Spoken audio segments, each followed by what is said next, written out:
പ്രകാശമേ മിഴി തുറക്കുക വേഗം. ഇവിടെ നിയമജ്ഞരെ നിശിതമായി വിമർശിക്കുന്ന ഈശോയെ നമുക്ക് കാണാൻ പറ്റും.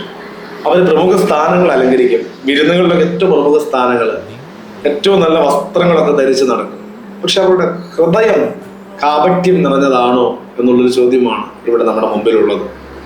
നിയമജ്ഞൻ എന്ന് പറഞ്ഞാൽ നിയമം അരച്ച് കലക്കി കുടിച്ച് പഠിച്ചിട്ടുള്ളവരാണ്. പക്ഷെ അവരുടെ ഹൃദയത്തിന്റെ നൈർമല്യത ഇവിടെ ഈശോ ചോദ്യം ചെയ്യുകയാണ്. എന്നിട്ട് ദേവാലയത്തിന്റെ ഭണ്ഡാരത്തിൽ ഒരു സാധു സ്ത്രീ ഇടുന്ന കാഴ്ചകളെ കുറിച്ച് പറയുന്നുണ്ട്. ഈ അറിവിന്റെ മേനി പറഞ്ഞു നടക്കുന്ന നിയമജ്ഞരെക്കാളും ദൈവസന്നിധിയിൽ എത്രയോ വിലപ്പെട്ടവളാണ് ഈ സാധു സ്ത്രീ. തന്റെ ജീവിതത്തിന്റെ തുച്ഛമായവ കർത്താവിന് സമർപ്പിക്കുവാൻ അവൾ കാണിക്കുന്ന മനസ്സ്.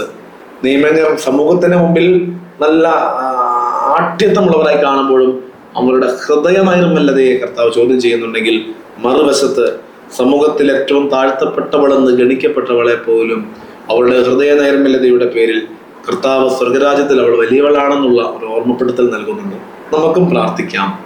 നമ്മൾ മറ്റുള്ളവരുടെ മുമ്പിൽ വലിയ ആളുകളായി തീരുന്നതിനേക്കാളും ഉപരി, മറ്റുള്ളവരുടെ മുമ്പിൽ വലിയ സ്ഥാനങ്ങൾ അലങ്കരിച്ചു കൊണ്ട് നിൽക്കുന്നതിനേക്കാളും ഒക്കെ ഉപരി ഈശോ ആഗ്രഹിക്കുന്നത് കൃപയോടെ ഹൃദയ നൈർമല്യതയോടുകൂടി കർത്താവിന്റെ രാജ്യത്തിൽ നാം വലിയവരായി തീർന്നു എന്നുള്ളതാണ്. കർത്താവെ, മറ്റെന്തിനേക്കാളും ഉപരി നിന്റെ രാജ്യത്തിൽ ഏറ്റവും വലിയവരായി തീരുവാൻ ഞങ്ങളെ സഹായിക്കണമേ എന്ന് പ്രാർത്ഥിക്കാം. അതിനുള്ള കൃപ ഈശോ നമുക്ക് നൽകട്ടെ. ആമേൻ. നിൻ വഴിയേ നടക്ക